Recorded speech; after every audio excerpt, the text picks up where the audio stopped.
سامری اپنی چال میں اتنی جلدی کیوں کامیاب ہو گیا اور جناب موسیٰ نے اس گمراہی کا ذمہ دار کن لوگوں کو ٹھہرایا؟ ان دو سوالوں کے جواب کو جاننے کے لیے اس ویڈیو کے آخر تک بنے رہیں۔ اعوذ باللہ من الشیطان الرجیم، بسم اللہ الرحمن الرحیم، اللہم صلی علی محمد وآل محمد وعجل فرجہم۔ ناظرین محترم، السلام علیکم۔ تفسیر نور کے اس پروگرام میں ہم آپ کو خوش آمدید کہتے ہیں۔ ناظرین، الحمدللہ اب تک ہم نے سورہ طٰہٰ کی 87 آیتوں کی تفسیر کو جان لیا ہے، اور آج مزید کچھ نئی آیتوں کی تفسیر کے ساتھ آپ کی خدمت میں دوبارہ حاضر ہوئے ہیں۔ تو ناظرین، آئیے اپنے اس پروگرام کو آگے بڑھاتے ہیں اور آج کے اس ایپیسوڈ کی پہلی 2 آیتوں کی تفسیر کو جاننے کے لیے پہلے ان کی تلاوت اور ترجمے کو سنتے ہیں۔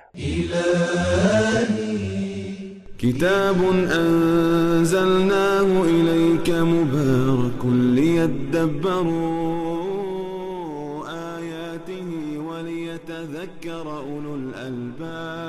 بسم الله الرحمن الرحيم فأخرج لهم عجلا جسدا له خوار فقالوا هذا إلهكم وإله موسى فنسي أفلا يرون ألا يرجع إليهم قولا ولا يملك لهم ضرا ولا نفعا۔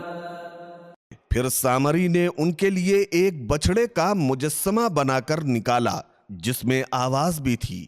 پھر وہ بولے، یہ تمہارا اور موسیٰ کا خدا ہے۔ پھر سامری خدا اور موسیٰ کی ساری تعلیمات کو بھول گیا۔ کیا وہ یہ نہیں دیکھتے کہ یہ بچڑا ان کی کسی بات کا جواب بھی نہیں دے سکتا اور نہ ہی وہ ان کے کسی فائدے اور نقصان کا مالک ہے؟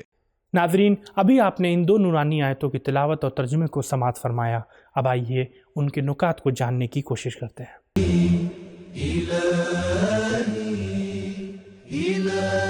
نکات۔ سامری کی سب سے بڑی چال یہ تھی کہ اس نے بچڑے کے بنانے کا ہنر لوگوں کو نہیں بتایا اور لوگوں کے سامنے یکا یک وہ بولنے والا بچڑا ظاہر ہو گیا۔ بنی اسرائیل نے اس بارے میں غور و فکر نہیں کیا کہ اگر بچڑا پوجنے کے لائق ہے تو سامری جو بچڑے کا بنانے والا اور خالق ہے وہ اس سے زیادہ لائق پرستش و عبادت ہے۔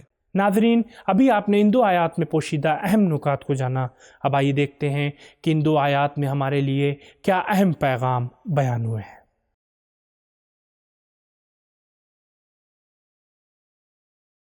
پیغام 1، ہر وہ فن اور ہنر کہ جو معاشرے اور نفسیات کی شناخت کے ساتھ ہو وہ زیادہ اثر رکھتی ہے۔ فَأَخْرَجَ لَهُمْ عِجْلًا جَسَدًا۔ سامری کی جلد کامیابی کا راز یہ تھا کہ اس نے بھانپ لیا تھا کہ بنی اسرائیل میں بت اور گائے پوجنے کی زمین ہموار ہے، اور دوسری وجہ رہبر کا موجود نہ ہونا ہے۔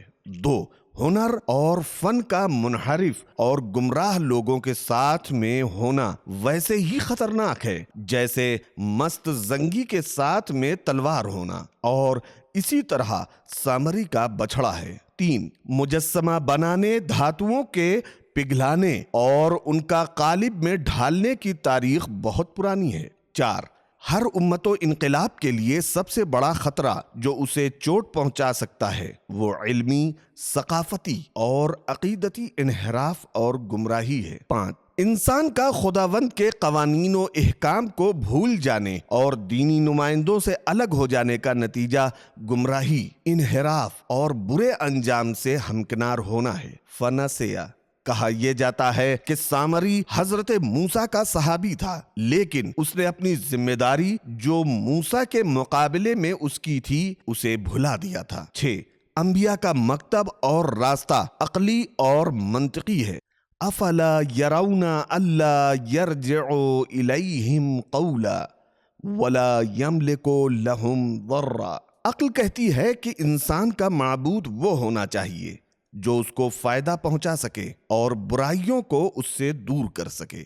7، اگر قوم کے رہبروں کو تہمت لگا کر خراب کیا جا سکتا ہے تو دوسرے افراد کو آسانی کے ساتھ خراب کیا جا سکتا ہے۔ 8، سارے انسانوں کی فطرت خدا پرستی ہے۔ انبیاء سیدھے راستے اور حقیقی معبود کی طرف بلاتے ہیں۔ لیکن سامری جیسے لوگ غلط راستے اور غلط افراد کی طرف دعوت دیتے ہیں۔ ناظرین، آئیے اپنے پروگرام کو آگے بڑھاتے ہیں اور آج کے اس ایپیسوڈ کی مزید 2 آیتوں کی تفسیر کو جاننے کے لیے آئیے چلتے ہیں پہلے ان کی تلاوت اور ترجمے کو سنتے ہیں۔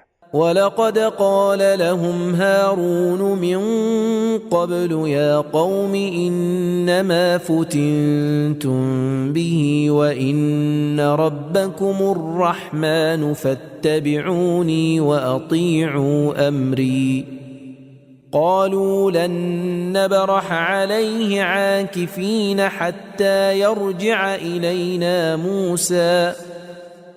البتہ ہارون نے بھی موسیٰ کے آنے سے پہلے کہہ دیا تھا، اے میری قوم، تم لوگ یقیناً اس بچھڑے کی وجہ سے امتحان و آزمائش میں گرفتار ہوئے ہو، جبکہ تمہارا رب تو رحمان ہے، لہٰذا تم میری پیروی کرو اور میرے حکم کی اطاعت کرو۔ لیکن قوم والے ہارون سے کہنے لگے، ہم موسیٰ کے واپس آنے تک اس بچھڑے کی پوجا کرتے رہیں گے۔ اب آئیے دیکھتے ہیں کہ ان 2 آیات میں ہمارے لیے کیا اہم پیغام بیان ہوئے ہیں۔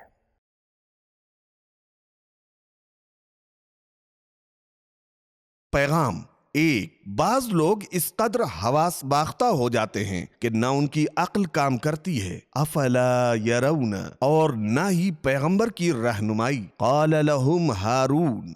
2، بنی اسرائیل کا انحراف و گمراہی اور ارتداد یعنی دین سے پلٹ جانا آگاہی کے ساتھ تھا۔ 3، جب معاشرے میں بدعت ظاہر ہو رہی ہو تو اس وقت رہبر اور اس کے ماننے والوں کی شرعی ذمہ داری فریاد اور اتمام حجت ہے۔ 4، انبیاء کو اپنی امتوں سے ہمدردی ہوتی ہے۔ 5، انسانوں کا امتحان یقیناً اللہ کی سنت ہے جس سے انسان کو دوچار ہونا ہے، لیکن آزمائش اور امتحان کے طریقے مختلف ہوتے ہیں۔ 6، خداوند تعالیٰ کے رحم و کرم اور نعمتوں کا تذکرہ انسان کو ہدایت و توبہ کے اسباب فراہم کرتے ہیں۔ 7، پیغمبر کے وصی اور اس کے نمائندے کی پیروی واجب ہے۔ 8، نمائندہ الہی کی پیروی فتنوں سے محفوظ ہونے کی ضمانت ہے۔ 9، ضدی اور ہٹ دھرم لوگوں پر پیغمبر کی فریاد بھی اثر انداز نہیں ہوتی۔ 10، بنی اسرائیل غور و فکر کے بجائے شخصیت پرستی کا شکار تھے۔ ناظرین، الحمدللہ اب تک ہم نے سورہ طٰہٰ کی 91 آیتوں کی تفسیر کو جان لیا ہے، اور آج کے اس ایپیسوڈ کی آخری 3 آیتوں کی تفسیر کو جاننے کے لیے آئیے سب سے پہلے ان کی تلاوت اور ترجمے کو سنتے ہیں۔ قال يا هارون ما منعك إذ رأيتهم ضلوا ألا تتبعني أفعصيت أمري قال يا ابن أم لا تأخذ بلحيتي ولا برأسي إني خشيت أن تقول فرقت بين بني إسرائيل ولم ترقب قولي۔ موسیٰ نے کہا، اے ہارون، جب آپ دیکھ رہے تھے کہ یہ لوگ گمراہ ہو رہے ہیں تو میری اتباع سے آپ کو کس چیز نے روکا؟ کیا آپ نے میرے حکم کی مخالفت کی؟ ہارون نے جواب دیا، اے میرے بھائی اور ماں کے بیٹے، میری داڑھی اور میرے سر کے بال نہ پکڑیں۔ مجھے تو اس بات کا ڈر تھا کہ کہیں آپ یہ نہ کہیں کہ تو نے بنی اسرائیل میں اختلاف ڈال دیا اور میرا انتظار نہ کیا۔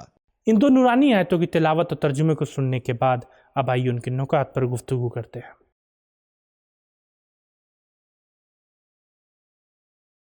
نکات۔ جب حضرت موسیٰ علیہ السلام کوہ طور سے واپس لوٹے اور اپنی قوم کو منحرف اور گمراہ پایا تو اس وقت آپ نے 3 گروہوں کو اس گمراہی کا ذمہ دار ٹھہرایا۔ 1، لوگوں کو، قوم علم یعدکم ربکم۔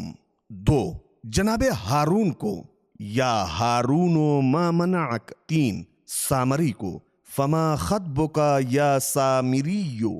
تفسیر اطیب البیان میں منقول ہے کیونکہ جناب ہارون علیہ السلام پیغمبر بھی تھے اور معصوم بھی تھے، انہوں نے اپنی قوم کو برائی سے منع کیا، پھر بھی جناب موسیٰ علیہ السلام نے ان کو گمراہی کا ذمہ دار ٹھہرایا، اس کی وجہ یہ تھی کہ جناب موسیٰ علیہ السلام کے ظاہری مخاطب اگرچہ جناب ہارون تھے، لیکن واقعی مخاطب قوم والے تھے، اور یہ بات ایسے ہی ہے جیسے کہاوت میں کہی جاتی ہے، دروازے سے کہو تاکہ دیوار بھی سن لے۔ تفسیر صافی میں حضرت امام جعفر صادق علیہ السلام سے روایت ہے کہ آپ نے فرمایا، حضرت موسیٰ علیہ السلام نے حضرت ہارون علیہ السلام کی سرزنش اور ملامت اس لیے کی کہ جناب ہارون نے انحراف اور گمراہی کو دیکھنے کے بعد موسیٰ کو اس واقعے کی فوری اطلاع کیوں نہ دی۔ فکروں کو آگاہی دینے کے لیے اور مردے معاشرے کو جگانے کے لیے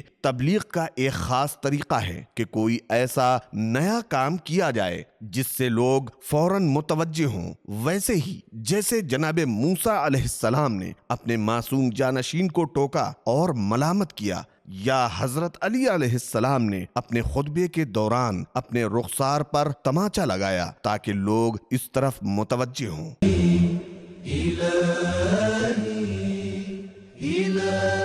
پیغام: ایک، لوگوں کے انحراف اور گمراہی پر رہبر کو ذمہ دار ٹھہرانا ضروری ہے۔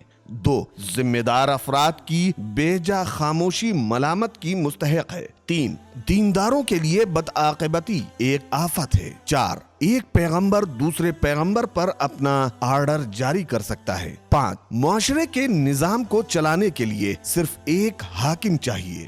6، دوسروں کے غیظ و غضب کے خاتمے کے لیے محبت اور پیار بھرے الفاظ کا استعمال کرنا چاہیے۔ 7، دین اور دینداری رشتہ داری سے زیادہ اہمیت رکھتی ہے۔ 8، تعصب اور دینی غیرت پیغمبری کے لیے ضروری ہے۔ 9، جس پر اتہام ہو اس کو اپنے دفاع کی مہلت دیجیے۔ 10، لمبے بال اور زلفیں رکھنا مرد کے لیے جائز ہے۔ 11، ایک امت کے درمیان تفرقے اور اختلاف کا تصور ہارون جیسے نبی کو بھی ڈرا دیتا ہے۔ 12، وحدت کی حفاظت ایک گروہ کی نجات سے زیادہ اہمیت رکھتی ہے۔ 13، فیصلہ لیتے وقت اہم اور مہم کی طرف توجہ ضروری ہے۔ 14، انقلابی رویے اور سلوک میں سارے نتیجوں پر نظر رکھنی چاہیے۔ 15، اختلاف اور تفرقے کا خطرہ انحراف اور گمراہی کے مقابلے میں خاموشی کے خطرے سے زیادہ اہمیت رکھتا ہے۔ ناظرین، آج کے اس ایپیسوڈ میں ہم نے بہت سی اہم باتوں کو جانا۔ انشاءاللہ کل پھر ملاقات ہوگی کچھ نئی آیتوں کی تفسیر کے ساتھ۔ تب تک کے لیے خدا حافظ، فی امان اللہ۔ سبیل قرآن، قرآنی سماج کی پہچان۔